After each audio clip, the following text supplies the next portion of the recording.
I won. We finally got Genshin Endgame. It took 3.5 years of the game released, but it finally happened. Today, I wanted to make a video for two main reasons. Well, three. A little too glow. The first reason is a little too glow, a little to say I told you so. But no. Joking aside, two main reasons. To give you all a very important set of reminders, and two, to break down everything we know about the new Imaginarium Theater, because I cannot stop thinking about it. Could I possibly be overhyping myself? Maybe a little bit, but we'll see. I personally believe that the Imaginarium Theater will be a great addition to the game, because it doesn't focus on, one or two hyper invested characters like the Spiral Abyss tends to do, because you need, high damage for, the super high HP bosses. But it instead rewards, players like I am, which likes to invest a little bit in every character, have a ton of teams to cover, and yeah, I think this will be a healthy addition to the game. But first, let's start with the second point, because I structured this poorly. Everything we need to know about it, so then I can yap a bit. If you don't want to hear about all of that, there are timestamps in the description for you to skip to the, I guess, philosophical part of the video where I give those reminders. But let's get started. There are 800 Primo Gems rewarded per cycle, which seemingly is changed once a month as far as we know, and they told us. There are 800 Primo Gems as well for the first time clear, meaning that on release there will be a total of 1600 Primo Gems to take from the event. Now, then, first, I guess, let's just say the UI looks absolutely incredible. Like, look at that. Oh my god, it's so pretty. There are 3 difficulties to choose from: easy, normal, and hard, with each having 10, 14, or 18 characters that will be chosen, selected respectively in order to participate in the Imaginarium Theater.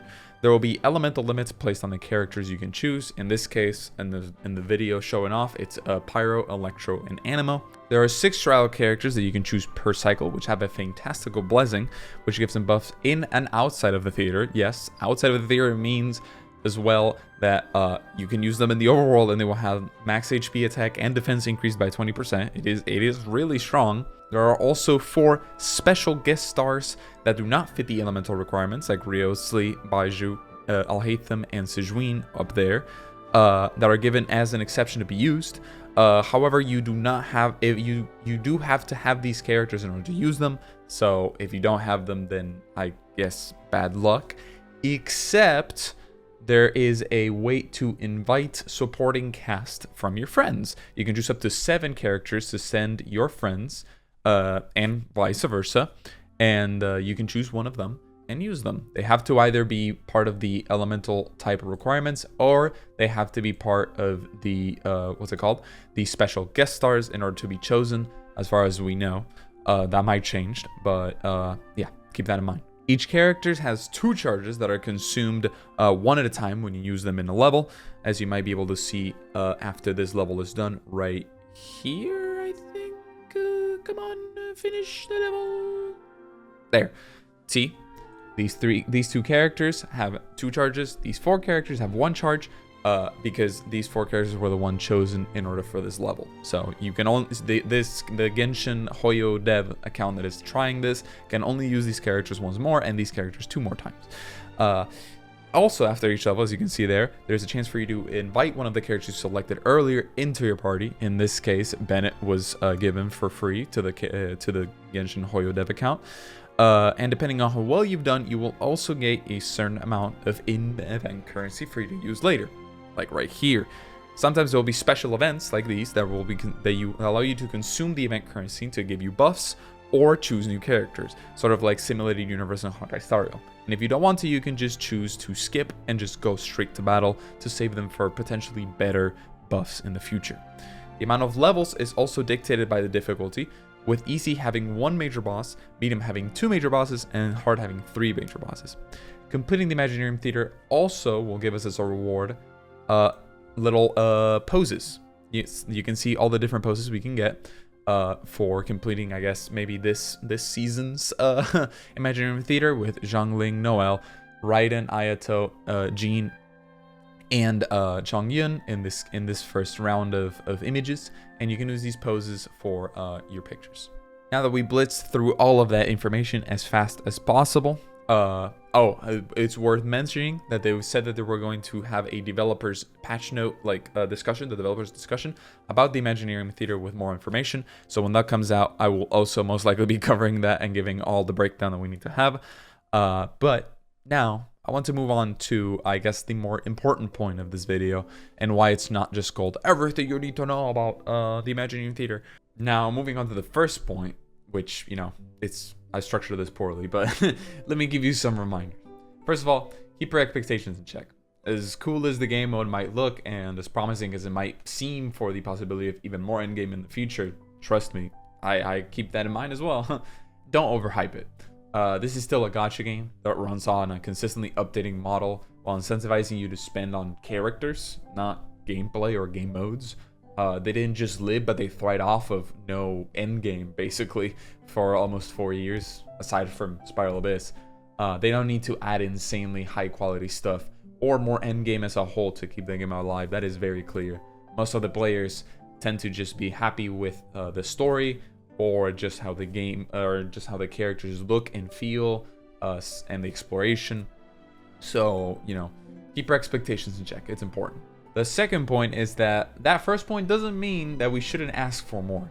In fact, the Imaginarium Theater makes it abundantly clear that asking for more is exactly what we should do, especially right now. You think that if people like myself or anyone else who constantly mention the lack of endgame and livestream reactions, feedback forms, etc., stopped mentioning it, or they didn't mention it at all, that they would have added this instead of another like side feature like the Serenity part of the TGC or TCG. Unless we like massively organize, we're at the behest of Hoyoverse and if they feel like adding it or not. But when they do feel like adding it, and adding something new for the end game, we have to make sure that during that entire time, during either the time before they make that decision or when they are making that decision, which we don't know when will it be, we have to be make sure that we are the loudest voices for us to get priority and for us to get what we want. It's the same way with like political opinions and, you know, choosing your candidates. It's the same way with talking to your professor to get an extension on assignment, and more about just life in general. You can just get lucky and get the things you want without most effort from your part. That does happen. I'm a very lucky individual in how my life has panned out. But even I know that the chances are way lower than if you just put even 10% of your effort. Mentioning it in feedback forums, mentioning it in if you're a creator that wanted this type of content whenever you do your reactions to new content like I do, that is the only way that our voices can be heard. Now that Wuthering Waves is out and you can apply the pressure for, you know, to compete with Genshin, Hoyo will be listening to the community demands the most, now more than ever. Aside from, I guess, maybe when the game just came out and they didn't know if it was going to be successful. Hell, we indirectly got mounts in the game as well in Natlin, because that seems to be the main form of traversal by turning into the little creatures. And we as a community have been asking for that for many years as well. I don't feel like most of these things being exactly what we wanted or either like a spin of it being like being present and added is a coincidence. I think that Hoyo has been listening and they just didn't have the urgency to act. And now because WUWA is a genuine competition for the open world RPG style, action RPG style combat like game, they actually have the incentive to do so, and we can now, whenever we voice our opinions, be a little bit assured that they might be listening a little bit more than usual. The reason why I call this a victory, and I personally won myself, that's what the thumbnail says and all of that, is mostly because I've been asking for endgame content for almost a whole 3 years, almost to the day actually. Let me right here. If you go right here, this video from me, June 5th, 2021, is the first time I mentioned endgame, when the community was burnt out due to the lack of things to do, and people like Damon Kim just straight up quitting the game. Yesterday, May 24th, 2024, almost 3 years later to the day, Genshin Impact announced new endgame content. Throughout the 3 years, I had to take breaks in content creation. I've been backed off a bit in my constant, I guess, like, need and mention of the end game content, because people in the comments were getting needlessly toxic a little bit about my disappointment of end game content. People told me and countless more people that Hoyo would never add end game content because they didn't have to. Well, to them I say, would we all be here without us, the critiques? Would we have gotten an increase in rewards for the Spiral Abyss as well if we hadn't mentioned so frequently the lack of rewards we had, the complaints on the anniversary rewards? Would we have gotten an increase to the resin cap if we hadn't constantly complained about the necessity to spend more and more time playing Genshin in order to properly build characters? Yes, they buffed the resin from 120 to 160 in like 1.2 or 1.1. But since like 2.0 practically, the community has been asking for it, and eventually we got it. Who knows? Maybe this year's anniversary has a 5-star selector. Copium. But we don't get here without asking and without dreaming for a better game. Hoyo is a company. If they can get away with doing the least work possible for the largest profit possible, they will. It's how the capitalistic framework of society works and how human beings are in general. If you gave me the opportunity to do the same work as I am right now, but be paid double, I would take it. It's because of this that we need to voice our concerns, speak out about the things that we want to be improved in the game. Unless we manage to like all collectively boycott the same way that we, showed our